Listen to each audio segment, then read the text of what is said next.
भले ही लड़की यंग था पर वो बहुत सुंदर थी। यहाँ तक कि उसका स्वभाव भी बहुत अच्छा था। उसके चेहरे पे एक अलग सी चमक थी, वो बिना किसी मेकअप की भी कभी खूबसूरत लग रहा थी और वो दक्ष के साथ काफी कंफर्टेबल भी लग रही थी, जैसे उसे दक्ष के पास खड़े होने से कोई प्रॉब्लम न हो। पर नौकर उसके कैरेक्टर को लेकर शो नहीं था। भले ही नौकर को नहीं पता था कि आरोही का स्वभाव कैसा है, लेकिन वो दक्ष की पत्नी थी, जिस वजह से नौकर का बर्ताव उसके प्रति बहुत अच्छा और रिस्पेक्टफुल था। जैसे ही आरोही की नजर उस नौकर पर गए, उसकी आंखें एकदम से चमक उठी। पिछली जिंदगी में जब वो इस नौकर से मिली थी तो वो इतना पोलाइट नहीं था। पिछली बार जब नौकर ने उसके भयानक चेहरे को देखा तो वो हैरान हो गया था, यहाँ की आरोही के चेहरा देखकर वो लगभग बेहोश ही हो गया था। नौकर फिर जल्दी से बोला, दक्ष बाबा और आरोही मैडम, मालिक मालकिन आप दोनों का सुबह से ही इंतजार कर रहे हैं। आरोही ने एक गहरी सांस, वो जैसे ही घर के अंदर आए उसे वो सब कुछ याद आने लगा जो उसकी पिछली जिंदगी में उसके साथ हुआ था। वो चाह कर भी उन यादों को अपनी दिमाग से मिटा नहीं पा रही थी। क्या सच में वो इस जिंदगी में सब कुछ बदल पाएगी? आरोही को पता नहीं, अचानक से बहुत घबराहट होने लगी और उसने अनकॉन्शियसली दक्ष के हाथ को कसकर पकड़ लिया। वही आरोही के इस तरह अचानक हाथ पकड़ने से दक्ष एक पल के लिए हैरान हो गए। लेकिन फिर उसके आस का माहौल जो ठंडा था, वो एकदम से नॉर्मल हो गया और उसके चेहरे के एक्सप्रेशन भी सॉफ्ट हो गए। उसे समझ आ गया कि आरोही ने नर्वसनेस में उसका हाथ पकड़ लिया है। लेकिन कुछ भी, वो आरोही को इस तरह हाथ पकड़ने से बहुत खुश था। उसने भी कसकर अपने बड़े हाथों से आरोही को छोटे से हाथों को पकड़ लिया और उसे वैसे ही लेकर अंदर जाने लगा। वही दक्ष के इस तरह हाथ पकड़ने से आरोही को थोड़ी रहता महसूस हुए। दक्ष की दादी को नौकरों ने पहले ही उनके आने के बारे में बता दिया था और वो एक्साइटमेंट के मारे इधर उधर मंडरा रही थी। उनसे तो अब अपने पोता बहू को देखना का इंतजार ही नहीं हो रहा था। उनका बस चलता तो वो आरोही को बाहर लेने चली जाती, पर वो आरोही को डराना नहीं चाहती थी, जिस वजह से उन्होंने जैसे तैसे खुद को बाहर जाने से रोक रखा था। वही दक्ष के दादा मिस्टर सिंघानिया अपनी बीवी को देख रहे थे। उन्हें इस तरह देखकर उन्हें कोई हैरानी नहीं हुए। वो हमेशा से चाहती थी कि दक्ष का घर बस जाए, लेकिन दक्ष था कि किसी लड़की को नजर उठाकर भी नहीं देखता था, जिस वजह से वो बहुत परेशान रहती थी। अब जब उन्हें पता चला कि उनका पोता अपनी बीवी के साथ खुश है, यहाँ तक कि वो उसे मिलाने लेकर भी आया है, तो उनकी खुशी का कोई ठिकाना ही नहीं था। रही बात लड़की के बैकग्राउंड की, तो उन्होंने पहले ही वंश से सब कुछ पता कर लिया था। वही दक्ष की दादी की सिर्फ इतना ही पता था कि आरोही उनकी दोस्त की पोती है, इसके अलावा वो उसके बारे में कुछ नहीं जानती थी। बाद में जब उन्हें पता चला कि आरोही अभी सिर्फ 18 साल की है, तो वो हैरान हो गए। भले ही लड़की यंग थी, लेकिन अगर दक्ष को पसंद थी तो उन्हें कोई प्रॉब्लम नहीं थी। लेकिन फिर भी वो अपनी मन के तसल्ली के लिए लड़की को कैरेक्टर को देखना चाहती थी। वो ये पता लगाना चाहती थी कि वो लड़की दक्ष के लिए ठीक है भी कि नहीं। वही आवाज सुनकर दक्ष की दादी ने जल्दी से एंट्रेंस की तरफ देखा। हमेशा की दक्ष के चेहरे पे कोई एक्सप्रेशन नहीं थे। उसने अपने एक हाथ में एक पिंक कलर का बैग पकड़ा हुआ था और वही उसके बाजू में एक छोटी सी प्यारी लड़की थी। लड़की का चेहरा एकदम चमकदार था, उसकी आंखें झील की तरफ साफ थी। उसने अपने बालों का एक पोनीटेल बना रखा था। उसके साथ एक सुंदर सी फ्रॉक पहन रखी थी, जिसमें वो बहुत ही क्यूट लग रही थी। लड़की के चेहरे से मासूमियत झलक रही थी, जिससे ये साफ पता चल रहा था कि लड़की का कैरेक्टर बहुत अच्छा है। उसके अंदर किसी चीज का घमंड नजर नहीं आ रहा था। वो सबसे ज्यादा इस बात से सरप्राइज थी कि उन्होंने एक दूसरे का हाथ पकड़ रखा था। वो दक्ष के पर्सनैलिटी को अच्छे से जानती थी। कोई ऑर्डिनरी लड़की तो उसके आसपास भी नहीं आ सकती थी, तो उसको छूना तो दूर की बात थी।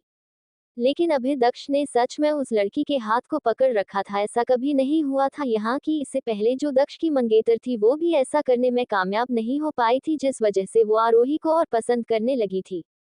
दक्ष आरोही का हाथ पकड़े अपनी दादी के पास आया। दक्ष की दादी आरोही को देख रही थी। उनकी आंखों में आरोही के लिए प्यार साफ नजर आ रहा था। आरोही ने एक नजर दक्ष की दादी की तरफ देखा और फिर चलकर दादी के पास और उनके पैर छूते हुए बोली, दादी जी, मैं दक्ष की पत्नी आरोही हूँ। आपसे मिलकर अच्छा लगा। आप तबीयत कैसे है दादी जी? आरोही के संस्कार देखकर दक्ष की दादी और खुश हो गई और वो मुस्कुराते हुए बोली, मैं बिल्कुल ठीक हूँ। तभी उनकी नजर दक्ष की पीछे खड़े नौकर पर गए, जिन्होंने अपने हाथ में खूब सारे बैग्स पकड़ रखे थे। ये देखकर दशा की दादी की मुस्कान और बड़ी हो गई। आरोही ने फिर एक नजर दक्ष के दादा के तरफ देखा, जो उसे ही अपनी पैनी नजरों से देख रहे थे। आरोही को पता था कि दक्ष के दादा इस शादी से खुश नहीं थे। लेकिन उसे ये भी याद था कि पिछली जिंदगी में उन्होंने कभी भी उसे नुकसान पहुंचाने के लिए क्यों नहीं। भले ही वो नापसंद करते थे लेकिन वो उससे ज्यादा अपने पोते से प्यार करते थे। वो उसे चोट पहुंचकर अपने पोते को दुखी कैसे कर सकते थे, ये जानते हुए कि उनका पोता इस लड़की को कितना पसंद करता है। आरोही दक्ष के दादा के पास गए और उनके भी पैर छूते हुए बोली, दादाजी आप कैसे हैं? आपके घुटनों का दर्द वो पहले से बेहतर तो है ना? दक्ष के दादा ने कुछ नहीं कहा, बस अपना सिर हिला दिया। ये देखकर दक्ष की दादी जल्दी से बात बदलते हुए बोली, वैसे तुम अपने साथ इतने सारे गिफ्ट्स लेकर क्यों आए? मैंने पहले ही कह दिया था कि सिर्फ तुम्हें आने की जरूरत है, तुम फालतू में ही परेशान हुए। भले ही वो ऐसा कह रही थी लेकिन उसके चेहरे से ये साफ झलक रहा था कि वो कितनी खुश है। भले ही उनके घर में किसी चीज की कमी नहीं थी पर ये सब गिफ्ट्स उनके पोता बहू ने उन्हें दिया था, वो खुश कैसे नहीं होती। तभी एक नौकर वहां आया और बड़े ही रिस्पेक्ट के साथ बोला, मैडम डिनर तैयार हो गया है। दक्ष की दादी बोली, चलो चलकर पहले कुछ खा लेते हैं, तुम्हें भी भूख लगी होगी। ये बोलकर वो आरोही का हाथ पकड़कर वहां से ले गए। उन्होंने दक्ष और ओल्ड मिस्टर सिंघानिया को पूरी तरह इग्नोर कर दिया। दक्ष ने एक नजर अपने दादाजी के तरफ देखा और फिर एक नौकर वो आरोही का बैग देते हुए वो भी डाइनिंग एरिया की तरफ चला। ये देखकर दक्ष के दादा ने एक गहरी सांस ली, फिर वो भी उन सबके पीछे चले गए। दक्ष वहां पहुंचा तो उसने देखा कि उसकी दादी और आरोही पहले से वहां बैठे बातें कर रहे थे। दक्ष की दादी बोली, आरोही दक्ष तुम्हारे साथ अच्छा व्यवहार तो करता है न, वो तुम पर ज्यादा गुस्सा तो नहीं करता? ये सुनकर आरोही स्माइल करते हुए बोली, नहीं दादी वो बहुत अच्छे हैं, वो मुझ पर बिल्कुल गुस्सा नहीं करते हैं। आरोही ने सच ही कहा था, सच में दक्ष उसके साथ काफी अच्छा था। कभी कभी गुस्सा करने के अलावा वो हमेशा उससे प्यार से ही पेश आता था। वही ये सुनकर दक्ष उसके साथ प्यार से पेश आता है, एक पल के लिए दक्ष की दादी हैरान हो गई लेकिन फिर उनके चेहरे पे एक बहुत बड़ी मुस्कान आ गई। भले ही उन्होंने उस दिन देखा था कि दक्ष का बर्ताव अपनी बीवी की तरफ कुछ अलग है, फिर भी वो आरोही से एक बार जानना चाहती कि सच में दक्ष उसके साथ अच्छा तो है न, क्योंकि ये दक्ष के बिहेवियर से बिल्कुल अलग था। लेकिन ये देखकर कि दक्ष का बिहेवियर सच में अपनी पत्नी के साथ अच्छा है, दक्ष की दादी को तसल्ली हुई और फिर उन्होंने ऐसे ही आरोही से बात करना जारी रखा। वो बीच में आरोही को दक्ष के बचपन के बारे में भी बता रही थी, जिसे आरोही भी बड़े चाव के साथ सुन रही थी क्योंकि उसे दक्ष के बचपन के बारे में कुछ नहीं पता था। पिछली जिंदगी में दक्ष की दादी और उसके बीच के संबंध अच्छे नहीं थे, लेकिन अभी देखकर ऐसा लग रहा था कि दादी पर उसका पहला इंप्रेशन बुरी नहीं पड़ा था। वही अपनी दादी द्वारा आरोही को अपने बचपन के बारे में बताता देख दक्ष को बिल्कुल भी बुरा नहीं लगा। दक्ष फिर अपने दादा के साथ बिजनेस के रिलेटेड कुछ बातें करने लगा। आरोही देख सकती थी कि दक्ष अपने दादा दादी के सामने बिल्कुल नॉर्मल था। उसका कोल्ड ऑरा जो हमेशा उसके साथ रहता था वो बिल्कुल गायब हो गया था, जिससे ये साफ पता चल रहा था कि वो अपने दादा दादी से बहुत प्यार करता था। दक्ष की दादी ने पूरी टेबल स्वादिष्ट डिश से भर दी थी। आरोही ने सोचा था कि वो अपने आप को कंट्रोल करेगी क्योंकि वो पहली बार यहाँ आई थी। वो नहीं चाहती थी कि दक्ष के दादा दादी सोचे कि वो कोई भूखा है। लेकिन जैसे ही उसकी नजर इतने स्वादिष्ट खाने पर गए उसकी आंखें चमक उठी। वो बचपन से ही ऐसी थी, वो जब भी टेस्टी खाना देखती थी खुद को रोक नहीं पाती थी। वही दक्ष भी देख सकता था कि आरोही की आंखें खाना के देखकर कैसे तारों की तरह चमक रही थी। दक्ष ने अपना हाथ आगे बढ़ाया और आरोही की प्लेट में खाना रखने लगा। आरोही दक्ष को रोकना चाहती थी पर उसे समझ नहीं आ रहा था कि वो उसे कैसे रोक। वैसे भी इतना टेस्टी खाना देखकर वो खुद पर भी कंट्रोल नहीं कर पा रही थी। फिर जब उसे और बर्दाश्त हुआ तो वो खाने का टूट पारी और तब तक खाए जब तक उसका पेट नहीं भर गया। वो अब और नहीं खा सकती थी। आरोही ने अपने प्लेट में खाने को पहाड़ को देखते ही कहा। दक्ष ने एक नजर आरोही की तरफ देखा और फिर उसकी प्लेट लेते हुए सब कुछ फिनिश कर दिया। आरोही एक पल के लिए हैरान हो गई, लेकिन ये देखकर कि उसकी प्लेट में सब कुछ खत्म हो गया है उसने एक राहत की सांस ली। अब आगे क्या होगा दक्ष और आरोही की जिंदगी में, जानने के लिए पढ़ते रहिए मेरी ये novel reborn of devil little wife, सिर्फ और सिर्फ पॉकेट एफएम पर। आज के लिए इतना ही, आगे जानने के लिए नेक्स्ट एपिसोड पढ़िए and please like comment and share जरूर कीजिए। एंड प्लीज आप लोग आपने रिव्यू जरूर दीजिएगा कि आपको मेरी ये स्टोरी कैसे लगी। Please please. वही ये सुनकर दक्ष उसके साथ प्यार से पेश आता है, एक पल के लिए दक्ष की दादी हैरान हो गई लेकिन फिर उनके चेहरे पे एक बहुत बड़ी मुस्कान आ गई। भले ही उन्होंने उस दिन देखा था कि दक्ष का बर्ताव अपनी बीवी के तरफ कुछ अलग है, फिर भी वो आरोही से एक बार जानना चाहती कि सच में दक्ष उसके साथ अच्छा तो है न, क्योंकि ये दक्ष के बिहेवियर से बिल्कुल अलग था। लेकिन ये देखकर कि दक्ष का बिहेवियर सच में अपनी पत्नी के साथ अच्छा है, दक्ष की दादी को तसल्ली हुए और फिर उन्होंने ऐसे ही आरोही से बात करना जारी रखा। वो बीच में आरोही को दक्ष के बचपन के बारे में भी बता रही थी, जिसे आरोही भी बड़े चाव के साथ सुन रही थी, क्योंकि उसे दक्ष के बचपन के बारे में कुछ नहीं पता था। पिछली जिंदगी में दक्ष की दादी और उसके बीच के संबंध अच्छे नहीं थे, लेकिन अभी देखकर ऐसा लग रहा था कि दादी पर उसका पहला इंप्रेशन बुरी नहीं पड़ा था। वही अपनी दादी द्वारा आरोही को अपने बचपन के बारे में बताता देख दक्ष को बिल्कुल भी बुरा नहीं लगा। दक्ष फिर अपने दादा के साथ बिजनेस के रिलेटेड कुछ बातें करने लगा। आरोही देख सकती थी कि दक्ष अपने दादा दादी के सामने बिल्कुल नॉर्मल था। उसका कोल्ड ऑरा जो हमेशा उसके साथ रहता था वो बिल्कुल गायब हो गया था, जिससे ये साफ पता चल रहा था कि वो अपने दादा दादी से बहुत प्यार करता था। दक्ष की दादी ने पूरी टेबल स्वादिष्ट डिश से भर दी थी। आरोही ने सोचा था कि वो अपने आप को कंट्रोल करेगी, क्योंकि वो पहली बार यहाँ आई थी। वो नहीं चाहती थी कि दक्ष के दादा दादी सोचे कि वो कोई भूखा है। लेकिन जैसे ही उसकी नजर इतने स्वादिष्ट खाने पर गए, उसकी आंखें चमक उठी। वो बचपन से ही ऐसी थी, वो जब भी टेस्टी खाना देखती थी खुद को रोक नहीं पाती थी। वही दक्ष भी देख सकता था कि आरोही की आंखें खाना के देखकर कैसे तारों की तरह चमक रही थी। दक्ष ने अपना हाथ आगे बढ़ाया और आरोही की प्लेट में खाना रखने लगा। आरोही दक्ष को रोकना चाहती थी, पर उसे समझ नहीं आ रहा था कि वो उसे कैसे रोक। वैसे भी इतना टेस्टी खाना देखकर वो खुद पर भी कंट्रोल नहीं कर पा रही थी। फिर जब उसे और बर्दाश्त हुआ तो वो खाने का टूट पारी और तब तक खाए जब तक उसका पेट नहीं भर गया। वो अब और नहीं खा सकती थी। आरोही ने अपने प्लेट में खाने को पहाड़ को देखते ही कहा। दक्ष ने एक नजर आरोही की तरफ देखा और फिर उसकी प्लेट लेते हुए सब कुछ फिनिश कर दिया। आरोही एक पल के लिए हैरान हो गई, लेकिन ये देखकर कि उसकी प्लेट में सब कुछ खत्म हो गया है, उसने एक राहत की सांस ली। दक्ष की दादी ध्यान से उन दोनों को देख रही थी। वो अपने पोते और पोता बहू को साथ में देखकर बहुत खुश थी।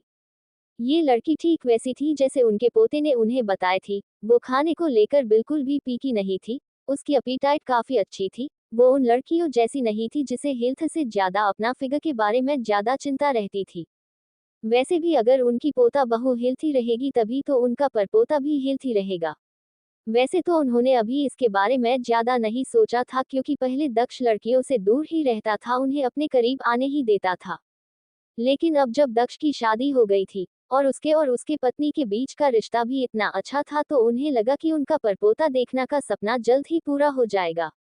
दिन के बाद दक्ष की दादी को लगा आरोही उसके साथ बोर हो जाएगी, इसलिए वो प्यार से बोली, दक्ष आरोही यहाँ पहली बार आए है, जाओ जाकर उसे घर दिखा लाओ। ये सुनकर दक्ष ने अपना सिर हिलाया और फिर आरोही के साथ वहां से चला गया। आरोही और दक्ष के वहां से जाने के बाद दक्ष की दादी मिस्टर सिंघानिया के पास आए और बोली, आपको आरोही कैसे लगी? वो हमारे दक्ष के लिए ठीक तो है ना? भले ही उन्हें आरोही पसंद आए थी, पर वो दक्ष के दादा से भी इस बारे में पूछना चाहती थी। ये सुनकर दक्ष के दादा बिना किसी इमोशन के बोले, लड़की ठीक है, लेकिन वो हमारे स्टेटस से मैच करती है। ये सुनकर दक्ष की दादी थोड़े गुस्से से बोली, मुझे कोई फर्क नहीं पड़ता है कि लड़की हमारे स्टेटस की है कि नहीं, अगर दक्ष को वो उसे पसंद है तो मुझे कोई प्रॉब्लम नहीं है, और वैसे भी मुझे भी आरोही काफी अच्छी लगी। रही बात स्टेटस की, तो धीरे धीरे मैं उसे सब कुछ सिखा दूं कि किसके साथ कैसे पेश आना चाहिए। दक्ष के दाद ने एक नजर अपनी पत्नी की तरफ देखा। वो कुछ कहना चाहते थे, लेकिन दक्ष की दादी को इतना खुश देखकर उन्होंने कुछ नहीं कहा। वैसे तो उन्हें आरोही में कोई बुराई नहीं लगी, उन्हें उसमें कोई भी छल कपट नजर नहीं आया। वो उन्हें सीधी सादी नॉर्मल लड़की लगी।